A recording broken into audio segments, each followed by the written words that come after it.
Hello class. Welcome back बच्चों। लो प्यारे बच्चों, स्टार्ट कर रहे हैं नया लेक्चर। बेटा आज एक नए लेक्चर से एक नए चैप्टर की चर्चा शुरू कर रहे हैं। टोटल बेटा फाइनल में बिजनेस स्टडीज में 4 चैप्टर हैं। एक पिछला चैप्टर जो हमने लगभग 26 डेज लगाकर खत्म किया, ठीक है जी। इसमें भी लगेंगे बेटा टोटल 15 दिन, यानी कि अप्रोक्सीमेटली 11 to 12 लेक्चर, ठीक है जी। और उसके बाद मैंने ना बीच में भी एक चैप्टर छोड़ दिया है। 8 के बाद मैं 10th चैप्टर करा रहा हूँ, फिर 9th करा दूंगा, फिर 11th करा दूंगा, ठीक है। 9th चैप्टर छोटा ही है, वो 3 या 4 ही लेक्चर लेगा, और 11th भी छोटा ही है, वो 8 या 9 लेक्चर लेगा। थोड़ा सा मैं आपको ये क्लियर कर देता हूँ, अगर फाइनल में ज्यादातर स्कूल में 4 चैप्टर हैं, आप क्या वर्थ समझते हो मुझे नहीं पता उस चीज की, पर बेटा कम से कम 40 से 50 नंबर मेरे हिसाब से। 4 चैप्टर, 50 नंबर, नॉट बैड यार। 100% केस में रिवाइज करा दूंगा, बल्कि आप एटलीस्ट से भी पहले का कुछ पोर्शन रिवाइज करा दूंगा अगर आप कहोगे तो, ठीक है ना। अगर ये 50 भी नहीं लूटे तो फिर करोगे क्या भाई? 4 चैप्टर हैं, ये भी नहीं अच्छे से कर सकते। हाँ भाई बाबू, मैं सिर्फ इतना बोल रहा हूं, 4 चैप्टर तो तबीयत से पढ़ दो। 4 ही चैप्टर हैं, ठीक है ना। बाकी तो चलो आप एटलीस्ट से पिछला पोर्शन है जितना पढ़ पाओ वो आपकी इच्छा, ठीक है जी। जो 80 आउट ऑफ 80 कोशिश करेंगे, मैं उनके साथ 100% कोशिश करूंगा। दूसरी बात बेटा, ये 4 चैप्टर की ना वर्थ भी बहुत है, मतलब सिर्फ नंबरों के हिसाब से मत सोचो। जो पिछला चैप्टर मैंने खत्म किया, सोर्स ऑफ बिजनेस फाइनेंस, आप एक बात बताओ, अभी ये पूरा चैप्टर, चैप्टर नंबर 1, मैंने क्या बोला था बेटा? सोर्स ऑफ बिजनेस फाइनेंस शुरू करते टाइम ये पूरा चैप्टर कंपनी के पॉइंट ऑफ व्यू से लिखा गया कि कंपनी 17 जगह से पैसा ले सकती है। अगर आप सोल प्रोप्राइटर हो या पार्टनरशिप फॉर्म हो तो 2 ही जगह हैं आपके पास पैसा लेने की, अपने पैसे या लोन, ठीक है। यही बोला था पहले दिन, ही बोला था आपने बेटा। इस साल ना अकाउंट्स सोल प्रोप्राइटरशिप फॉर्म के बनाने हैं, अगले साल पार्टनरशिप फॉर्म और कंपनी के। बेसिक नहीं पता होगा, थ्योरी अकाउंट्स बना दोगे वहां पे जाके। जो बात अभी मैंने अकाउंट्स में करी, वही बात मैं अब दोबारा कर रहा हूं कि फाइनल का ये वाला सिलेबस छूटना नहीं चाहिए। ये सिर्फ नंबरों के लिए नहीं, और ये सारी जंग, ये बेटा आगे 12th का बेस तैयार कराया जा रहा है। आप ये सब चीजें कभी समझ ही नहीं पाते क्योंकि आपने देखा नहीं आगे का सिलेबस। आज छोड़ते चले जाओ, कल रोते चले जाओ, कल दोबारा पढ़ोगे जब 12th में टाइम नहीं होगा ना। और जब सब टीचर ये कहेंगे कि हम तो आपको मास्टर समझते हैं चीज में, तो आपने पढ़ी है, चलो जी आगे बढ़ते हैं बात को, फिर क्या करोगे?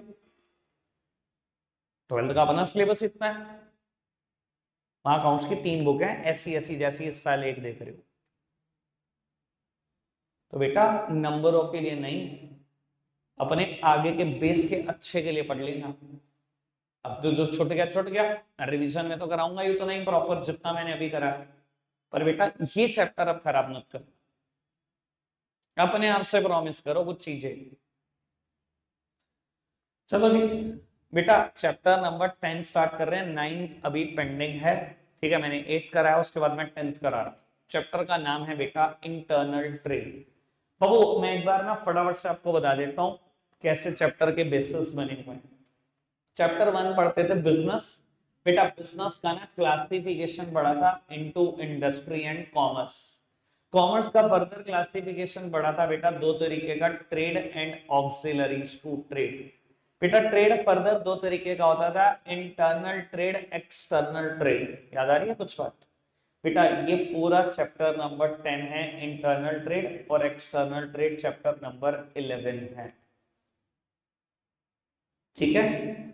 ऐसे चलेगा चैप्टर, ठीक है जी। वहां पर बेटा इसको जरूर, हम चैप्टर 11 का नाम एक्सटर्नल ट्रेड ना होकर इंटरनेशनल बिजनेस है, मतलब वही है बेटा एक्सटर्नल ट्रेड। क्या होता है बेटा internal trade? Internal trade with in the geographical boundary of a country. भैया नाम है इंटरनल ट्रेड, मेरे देश की ज्योग्राफिकल बाउंड्री के अंदर अंदर जो ट्रेड हो रहा है वही इंटरनल ट्रेड है।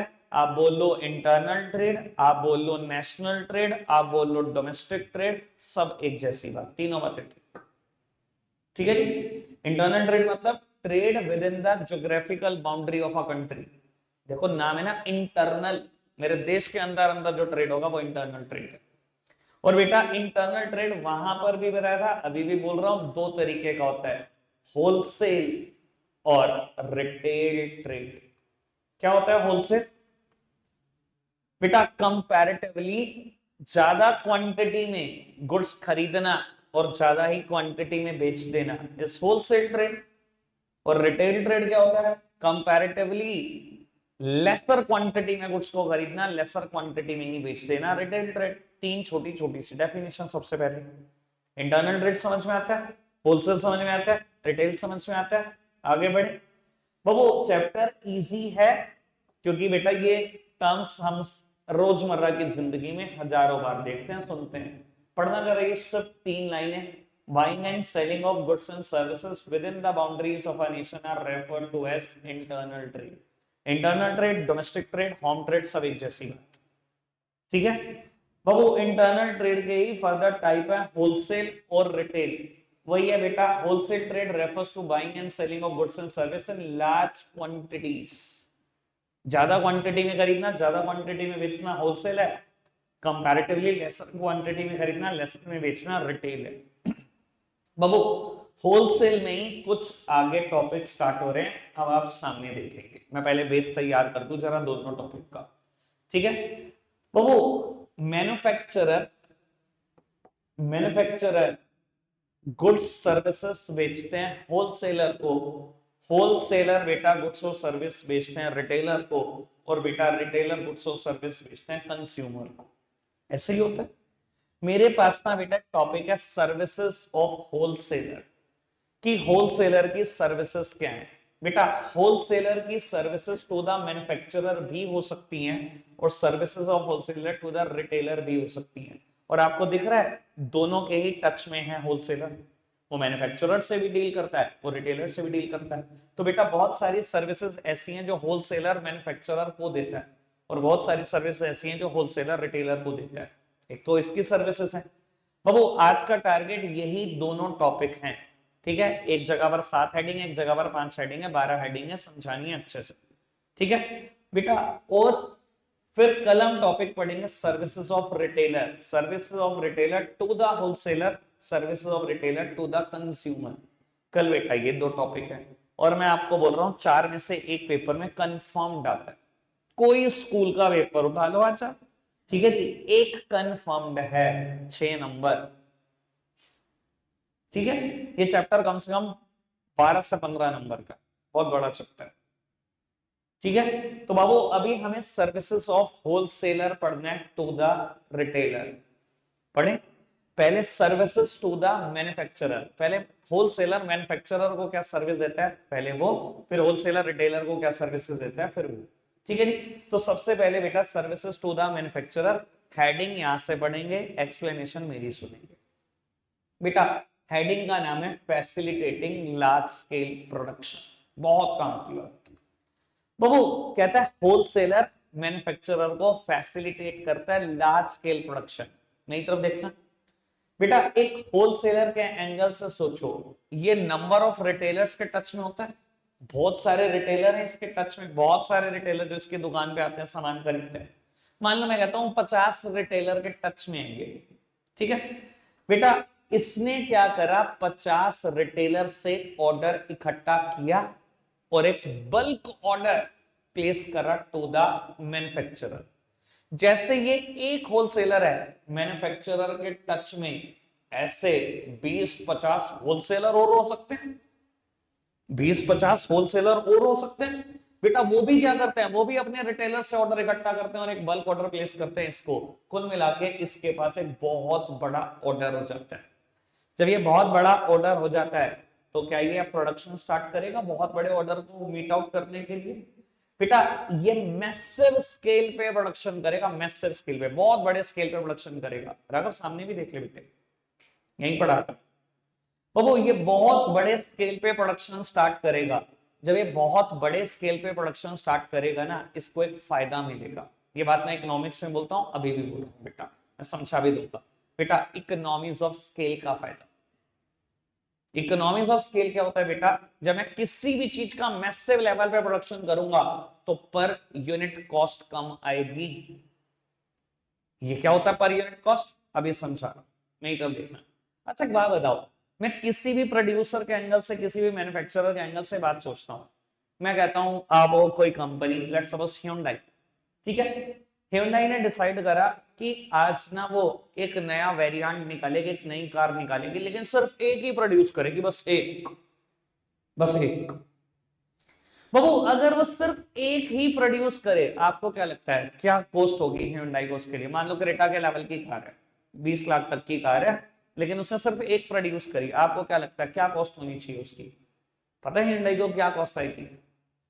मोटी मोटी 5 से 7 करोड़ के आसपास। आपको लग रहा होगा 5 से 7 करोड़? बेटा जिस इंजीनियर ने डिजाइन दिया होगा ना, वही खा गया होगा 5 करोड़। आपको क्या लगता है जिसने क्रेटा का डिजाइन दिया होगा उसको 5 करोड़ से कम मिले होंगे? बताओ मेरे को, ठीक है। अब मैं कहता हूं आपने एक ही कार प्रोड्यूस कराई, 5 करोड़ दो वही खर्च हो गए। जब रॉ मटेरियल खरीदोगे सप्लायर से, उसे कहोगे बस 5 टायर चाहिए इस साइज के, बस 5 ही, कुछ बचत कर लेगा आपसे? रिटेलर वाले रेट खाओगे, जो भी सामान खरीदोगे सब बहुत महंगा मिलेगा। बेटा मैं कहता हूं आपको खुद को कार पड़ी 5 करोड़ 25 लाख की, क्योंकि आपने जस्ट एक ही कार प्रोड्यूस करी।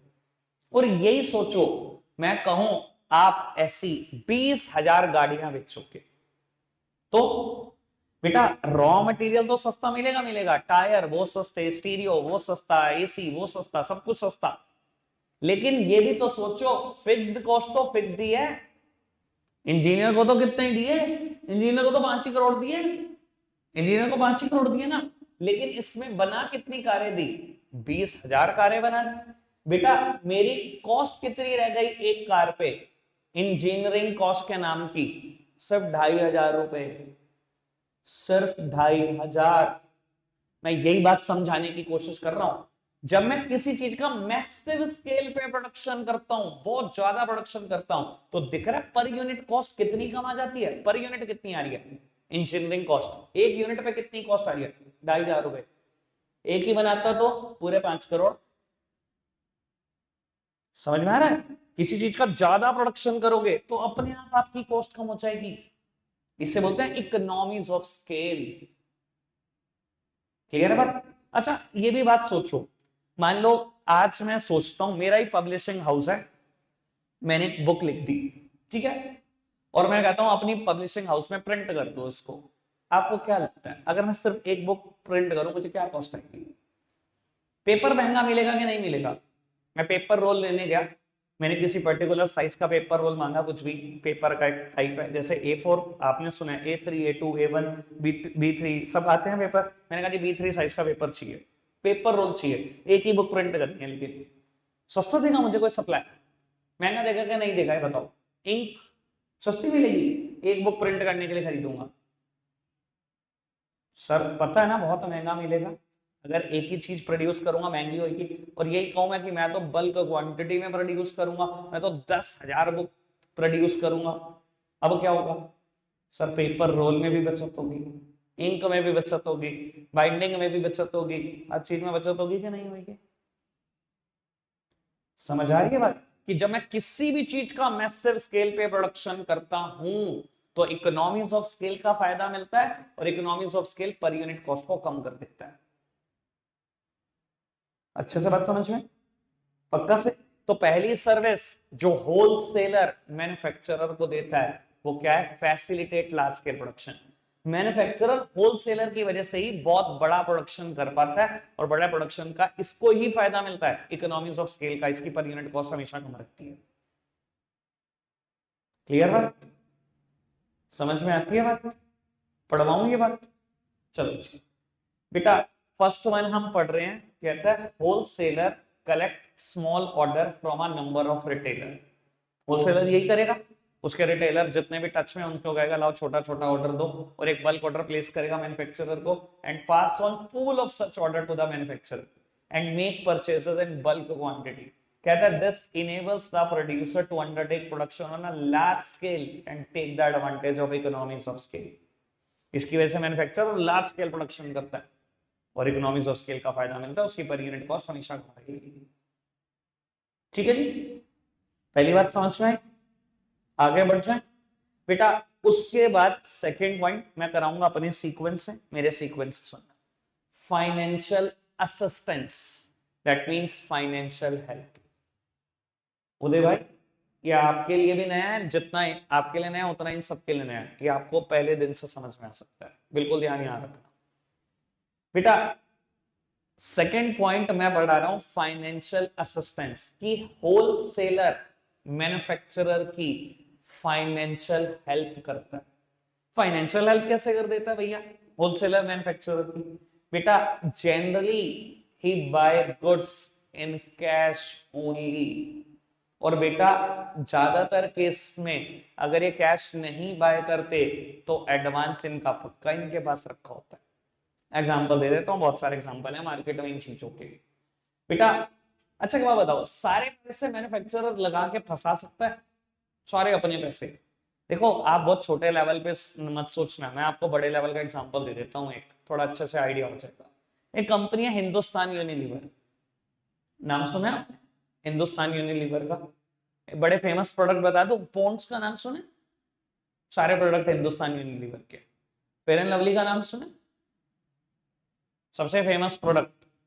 लैक्मे का नाम सुने? ये सब हिंदुस्तान यूनिलीवर के प्रोडक्ट है। ठीक है जी, ऑल ओवर इंडिया 5000 से ज्यादा प्रोडक्ट आते हैं एक ही ब्रांड के, HUL के। ठीक है, अब थोड़ा सा और तगड़ा आइडिया देता हूं बाबू। किसी टाइम पर ना मेरे ब्रदर का काम था कॉस्मेटिक्स का, तो सहारनपुर की ना एजेंसी छूटी किसी के पास से हिंदुस्तान यूनिलीवर की, तो मैंने पता करवाया कि कितने रुपए की एजेंसी है। ठीक है जी, तो पता क्या रिप्लाई था कि 5 करोड़ रुपए एडवांस दे दो हमें, 3 महीने के अंदर अंदर 5 करोड़ का माल देते हैं, 3 महीने के अंदर अंदर। ठीक है जी, मैंने मन में सोचा 5 करोड़, कहता कोई भी सिटी है, ठीक ठाक सिटी है, 5 करोड़ से कम पे तो मानते ही 5 करोड़ एडवांस देना पड़ता है, माल आ जाता है 3 महीने के अंदर अंदर आ जाता है। मैंने कहा अच्छा, और गांव गांव का रेट चल रहा था उस टाइम पे 3 करोड़ के आसपास, और किसी और कस्बे का रेट तो 1 करोड़। मैंने मन में सोचा कि भैया कितने डिस्ट्रिक्ट और कितनी सिटी हैं, 575 के आसपास, 540 से 575 के बीच में डिस्ट्रिक्ट है। सिटी सोचू तो और कस्बे सोचू तो, यार ये अपना पैसा कब लगाएगा? अपना तो कुछ लगा ही नहीं रखा है। 5 करोड़ रुपए हर सिटी से आ रखे हैं एडवांस, 1-1 करोड़ रुपए कस्बों से, गांव से 3-3 करोड़ रुपए। भाई साहब 20,000 करोड़ की सेल है, और मेरे हिसाब से पहले दिन ही एडवांस आ जाता है, उसके बाद देते रहते हैं साल भर माल लटका लटका के। अपना पैसा लगा रखा है। कौन फाइनेंशियली हेल्प कर रहा है इनको? बता दो, आप भी बता दो मुझे, कौन फाइनेंशियली हेल्प कर रहा है? सेम और बात बताऊं, हॉजरी इंडस्ट्री में भी ऐसा है। मैं कुछ मतलब अगर आपको कंफर्म करना हो जिससे मर्जी कंफर्म कर लेना, हॉजरी इंडस्ट्री के भी हालात यही है। अमूल ब्रांड है, अमूल के प्रोडक्ट आता है, अमूल थर्मल बेचता है, रूपा थर्मल बेचता है, ठीक है जी, मैक्रोमैन, ये बहुत सारे ब्रांड है। क्या समझते हो गर्मी में पेमेंट चली जाती है? गर्मी में ही पैसे चले जाते हैं, सर्दी का कितना माल लिखवाना लिखवाओ, गर्मी में ही प्रोडक्शन स्टार्ट हो जाता है। सर्दियां होते अब माल आना शुरू हो गया होगा दुकानों पे, जितने होलसेलर है 1-1 करोड़ का माल एडवांस चले गया जून में, पैसे माल आ रहा अक्टूबर में, 1.5 करोड़ रुपए एडवांस। मैन्युफैक्चरर अपना पैसा लगा कहां रहा है भैया? इसको फाइनेंशियली सपोर्ट कौन कर रहा है बेटा? होलसेलर सपोर्ट कर रहे हैं, या तो एडवांस ही दे रहे हैं, और अगर एडवांस नहीं दे रहे तो कैश तो खरीद ही रहे। इसकी तो हर हाल में बल्ले बल्ले है, क्योंकि अपना पैसा लग नहीं रहा। ठीक है जी, वैसे ये एग्जांपल मैं जो तीसरा दे रहा हूं ये वैलिड नहीं है, क्योंकि ये होलसेलर का नहीं है। देखो जैसे किसी कार की बहुत डिमांड हो जाए, जैसे क्रेटा की हो गई, क्या क्या था हालात, 6 महीने की बुकिंग है जी, पहले जमा करा दो 10 लाख, 18 लाख में से 10 लाख तो जमा ही हो गए, 6 महीने में गाड़ी मिलेगी। अपना पैसा कहाँ हुंडई लगा दी थी। तो मैन्युफैक्चरर बहुत हद तक किसी ना किसी की फाइनेंशियल हेल्प मिलती रहती है उसको। ठीक है, बात समझ में आ गई। फाइनेंशियल असिस्टेंस अच्छे से क्लियर कर दी मैंने। बार बेटा पढ़ लेते हैं एक बार फटाफट से फाइनेंशियल असिस्टेंस को। पढ़ना जरा 5-6 लाइनें ही है बस। कहता था wholesaler provide financial assistance to the manufacturers in the sense that they generally make cash payment for goods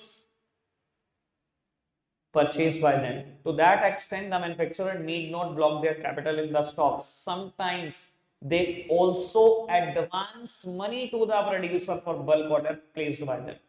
बेटा कहता है जनरली तो कैश खरीदते हैं और कैश नहीं खरीदते तो बहुत सारे केस में तो एडवांस पेमेंट ही देते हैं।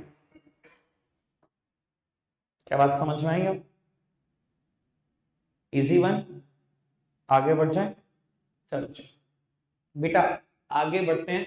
4th नंबर पर हेडिंग लिखी है, मैं अभी 3रे नंबर पे करा रहा हूं, मैंने बीच में 2nd हेडिंग छोड़ी हुई है। वो क्यों छोड़ी हुई है आपको खुद समझ में आएगा जब मैं कराऊंगा। बेटा हेडिंग का नाम है एक्सपर्ट एडवाइस। मैन्युफैक्चरर को होलसेलर एक्सपर्ट एडवाइस दे रहा है, ये दे रहा है एक्सपर्ट एडवाइस इसको। इसके पास कहां से आ रही है थोड़ा सा ये समझना बेटा। बात घूम फिर के ये है, सबका टारगेट क्या है, इस पूरी चेन का टारगेट क्या है भाई? किसी भी बिजनेस का टारगेट कौन है? टारगेट तो कस्टमर ही है या कोई और टारगेट है? बेटा ये पल्स ऑफ मार्केट है, यही है मार्केट की जान, यही है ना मार्केट की जान। बेटा ये ना अपने सारे फीडबैक इसको देता है, जो जिसके टच में उसको ही देगा। कस्टमर डायरेक्ट टच में रिटेलर का, इसको देगा फीडबैक, ये सारे फीडबैक इसको देगा। तो बेटा ये अपनी एक्सपर्ट एडवाइस पास ऑन करता है मैन्युफैक्चरर तक। और ये एक्सपर्ट एडवाइस इसको कौन दे रहा है? इसको प्रैक्टिकली वो एक्सपर्ट एडवाइस रिटेलर दे रहा है। देखो कस्टमर सब बताता है आके रिटेलर को, ठीक है ना। अब वो क्या है, मैं कहता हूं आप भी गए मार्केट में, ठीक है, आपने आज से कन्फेक्शनरी शॉप पे गए, एक चिप्स उठाया लीज, ठीक है, मान लो आज लीज पहली बार है, ठीक है, अमेरिकन फ्लेवर वो ग्रीन, ठीक है, आपने खा लिया। उसके बाद बहुत ब्रांड ले आए उसको, आपने बेटा दूसरे ब्रांड के लिए भी खाया, आपने रिटेलर को बताया कि जिसका मर्जी खा लो भैया, अच्छा देश का ही है। ये आपने दी इंफॉर्मेशन, कस्टमर ही देता है रिटेलर को, और रिटेलर देता है होलसेलर को, होलसेलर पास ऑन करता है मैन्युफैक्चरर तक। बेटा सारी डिटेल, खाली एक डिटेल नहीं चाहिए मैन्युफैक्चरर को। मैन्युफैक्चरर को जानना है मेरा प्रोडक्ट कैसा बिक रहा है, क्या रिस्पॉन्स है, रिटेलर के मुंह पे क्या वर्ड है, कस्टमर क्या कहता है, कॉम्पिटिटर का प्रोडक्ट कैसा है, हमारे से अच्छा है खराब है, हमसे और क्या एक्सपेक्टेशन है कस्टमर की, सब कुछ जानना चाहता है मैन्युफैक्चरर। और ये सारी एक्सपर्ट एडवाइस होलसेलर देने की कोशिश करता है इसको, क्योंकि कस्टमर के बिना चल जाओगे, कस्टमर के फीडबैक के बिना चल जाओगे। कोई धंधा है, कस्टमर की नहीं सुनोगे चल जाएगी धंधा, कुछ टाइम में बेटा खत्म। तो कस्टमर की तो सारी डिमांड पूरी करनी पड़ेगी ना, कस्टमर की नीड्स एंड वांट्स भी जाननी पड़ेगी, उसको सेटिस्फाई करने के लिए प्रोडक्ट भी बनाना पड़ेगा। तो बेटा ये सारी इंफॉर्मेशन पास होते होते होते होते मैन्युफैक्चरर तक पहुंचती है, पर अल्टीमेटली मैन्युफैक्चरर को किसने दी है एक्सपर्ट एडवाइस? ये बेटा होलसेलर ने दी। तो होलसेलर ये सर्विस भी देता है मैन्युफैक्चरर को। क्लियर बात समझ आई? बाबू पढ़ देते हैं एक्सपर्ट एडवाइस। मैं नहीं पढ़ रहा, आप पढ़ दो फिलहाल फटाफट से, कोई प्रॉब्लम है पूछ सकते हो, पढ़ना फटाफट।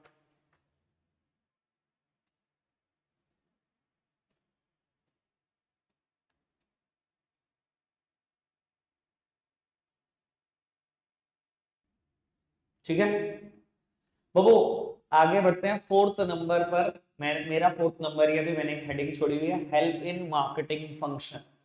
बेटा होलसेलर मैन्युफैक्चरर को कहता है आप सिर्फ प्रोडक्शन पर ध्यान दो, मार्केटिंग मैं मैनेज कर दूंगा। मार्केटिंग का मतलब यहां बड़ा सिंपल सा है कि आपके प्रोडक्ट को घर घर पहुंचाने की जिम्मेदारी मेरी। देखो मैन्युफैक्चरर इस बर्डन से हमेशा ही फ्री रहता है, उसके टच में 100 200 500 1000 होलसेलर है, उसने होलसेलर को सामान दिया वो फ्री। होलसेलर क्या करता है, नंबर ऑफ रिटेलर के टच में है, हर गली मोहल्ले में बैठा हुआ रिटेलर है, हर गली मोहल्ले में, दुनिया के किसी कोने में चले जाओ भैया, लेस मुझे हर कोने में मिल जाता है। मैं कहता हूं रेयर ऐसा होगा कि 5 किलोमीटर का डिस्टेंस निकल गया और कोई दुकान नहीं है जिसपे लेस और कोल्ड ड्रिंक नहीं। आपने सोचा कि किसने किया इतना बड़ा काम? मैन्युफैक्चरर ने किया। ये सारा बेस बनाने की जिम्मेदारी इनकी होती है बेटा। इस होलसेलर क्या कहता है मैन्युफैक्चरर को कि आप सिर्फ प्रोडक्शन पे फोकस करो, मार्केटिंग मेरे जिम्मे छोड़ो, मैं आपके प्रोडक्ट को घर घर पहुंचा दूंगा।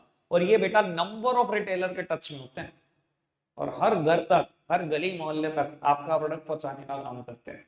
तो इससे बेस्ट सर्विस हो सकती है क्या कोई, क्या आपका प्रोडक्ट घर घर ये पहुंचा रहे हैं? सर आपने कभी सोचा, मैं कभी कभी सोचता हूँ, कितना सरप्राइज होता हूँ कि कोई ऐसा 5 किलोमीटर नहीं है इंडिया में जहां कोल्ड ड्रिंक नहीं मिलेगी। कोई भी नहीं होगा।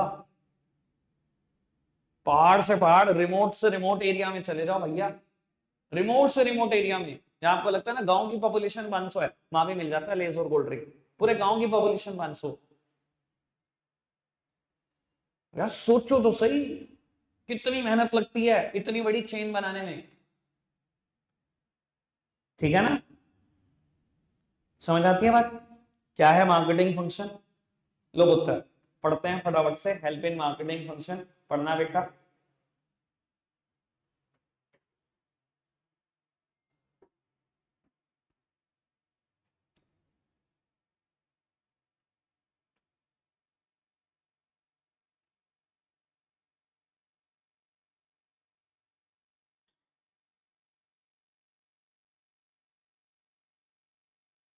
ठीक है, अब वो मेरे पास टोटल 3 हेडिंग बचती हैं, मैंने एक हेडिंग छोड़ी थी, 2 ये और हैं। मैं आपको बता देता हूं मैंने इसलिए छोड़ी थी क्योंकि लगभग लगभग ये तीनों बातें एक दूसरे से मिलती जुलती हैं और रिलेट करती हैं। एक बार अच्छे से एक्सप्लेन करूंगा, तीनों आपको समझ में आ चुकी होगी। देखो हेडिंग का नाम है बियरिंग रिस्क, हेडिंग का नाम है फैसिलिटेट प्रोडक्शन कंटिन्यूटी, हेडिंग का नाम है स्टोरेज। आओ जी समझते हैं अब क्या है। अच्छा एक बात बताओ, अगर मैं आपको एक फैक्ट्री, कोई भी एक फैक्ट्री वर्चुअली दिखाने की कोशिश करूं, तो एक फैक्ट्री कैसी होती है किसी भी प्रोड्यूसर या मैन्युफैक्चरर की? मान लो बेटा एक फैक्ट्री है अमूल की, या कुछ भी बोल सकते हो आप, कि सहारनपुर में हेरन वरान में किसी की फैक्ट्री है जो लोअर बना रहा है, ठीक है, कोई भी फैक्ट्री सोच सकते हो बेटा। फैक्ट्री में बहुत बड़ा हिस्सा प्रोडक्शन फ्लोर है, जहां गुड्स का प्रोडक्शन हो रहा है, इधर कटिंग और स्टिचिंग, अगर मैं लोअर की बात कर रहा हूँ, थर्मल की बात कर रहा हूँ तो। ठीक है जी, बहुत बड़ा हिस्सा प्रोडक्शन फ्लोर होगा बेटा। एक हिस्से में रॉ मटेरियल भी रखा होगा, एक गोडाउन बना रखा है जिसमें रॉ मटेरियल पड़ा है, चाहे वो फैब्रिक हो, चाहे वो धागा खरीद कर रखा हो।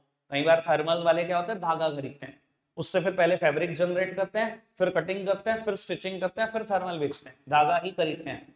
बहुत बार तो हीरन मरान वाले लोग काफी ऐसे हैं, ठीक है ना भैया, मेरे पास काम है तो मुझे लोगों के बारे में आइडिया है कि वो क्या करते हैं।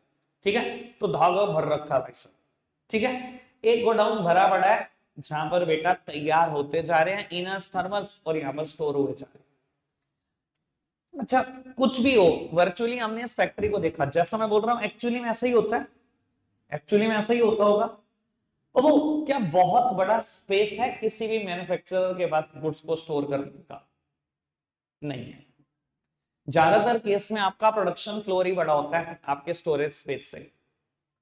फिर ऐसे केसेस में परेशानी नहीं होती, मान लो आपने गर्मी में प्रोडक्शन शुरू कर दिया, जून मंथ में बहुत सारा माल कटवा दिया, बहुत सारा माल स्टिच होने चला गया, आ गया जुलाई में, आ गया, क्या करोगे? जुलाई में अगर यहाँ स्टोर हो गया तो जुलाई में प्रोडक्शन बंद? नहीं, यही तो गेम है। आप अपने होलसेलर को कहते हो जैसे ही मैं माल बनाऊंगा तुझे वैसे ही डिलीवरी लेनी पड़ेगी प्रोडक्ट की, जैसे ही माल आएगा। जुलाई में माल आया, कभी भी मैन्युफैक्चरर अपने गोडाउन में उतरवाता ही, सीधा होलसेलर तेरी दुकान पे उतरेगा, तेरी जगह पे उतरेगा। यानी कि storage facility mainly maintained by the wholesaler, और ये भी सर्विस दे रहे हैं आप मैन्युफैक्चरर को कि आप टेंशन मत लो स्टोरेज की, आप बनाओ मेरे पास भेज दो। जुलाई में दूसरे का माल बनने गया, वो बनकर आया, आपने अगस्त में कह दिया तू लेगा डिलीवरी, मैं नहीं लूंगा।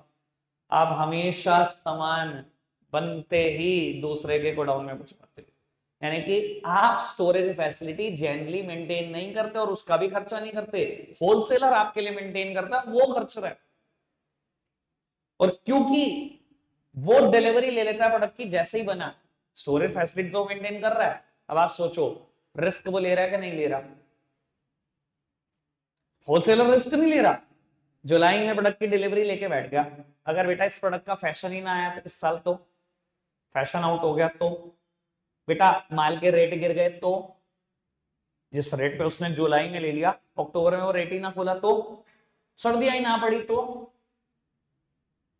पिलफरेज हो गया तो, बेटा पिलफरेज मतलब छोटी मोटी चोरी, और थेफ्ट ही हो गया, बड़ी चोरी होगी तो सारे रिस्क कौन ले रहा है? सारे रिस्क ही होलसेलर ले रहा है, क्योंकि प्रोडक्ट की डिलीवरी उसी टाइम ले लेता है जिस टाइम पर बन के आया माल, सारे रिस्क भी उसके। ठीक है, एक और बात काम की, बेटा अगर इसने जुलाई में ही प्रोडक्ट की डिलीवरी ले ली है, इसी वजह से तो मैन्युफैक्चरर प्रोडक्शन को कंटिन्यू रख पा रहा है।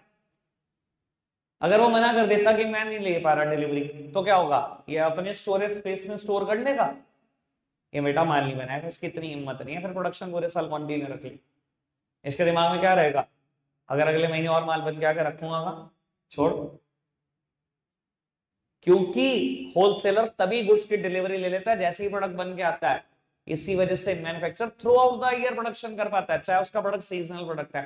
थर्मल बिकने कितने महीने हैं आज की तारीख में? अक्टूबर एंड पर है, आज धूप देखते कैसी थी, नवंबर। थर्मल नहीं है, थर्मल का सीजन नहीं है, वो भी पड़नी शुरू हो जाएगी सर्दी, थर्मल वो भी नहीं है, दिसंबर जनवरी है। लेकिन मैन्युफैक्चरर पूरे 12 महीने बनाता है उसको, पूरे 12 महीने। क्यों? क्योंकि आप होलसेलर तुरंत प्रोडक्ट की डिलीवरी ले लेते हैं, तो प्रोडक्शन को कंटिन्यू कर पाता है through out the year. Clear हुई बात? और आपको बता देता हूं आपकी नॉलेज के लिए, एक ही बात पर तीनों बातें लिखी हुई हैं भैया। जैसे प्रोडक्ट बन के आया आपने ले लिया, तो रिस्क भी आप बियर कर रहे हो, स्टोरेज फैसिलिटी भी आपकी है, और आप ही की वजह से वो बेटा through out the year production को कंटिन्यू कर पा रहे। तीनों बातें लिंक्ड है, तभी मैंने नहीं कराई थी सेकंड हेडिंग पहले। अब शायद समझ में आ गया होगा लॉजिक क्यों नहीं कराई। ठीक है, एक बार पढ़ दो बेटा, ये बड़ा इंपॉर्टेंट मुद्दा है, मैं नहीं चाहता इसको खराब करो। 3 हेडिंग बिल्कुल तसल्ली से टाइम लगा के पढ़ दो, एक वर्ड में भी प्रॉब्लम है तो पूछ लेना, पढ़ना फटाफट से। आज के लिए इतना ही है प्यारे बच्चों, बाय बाय।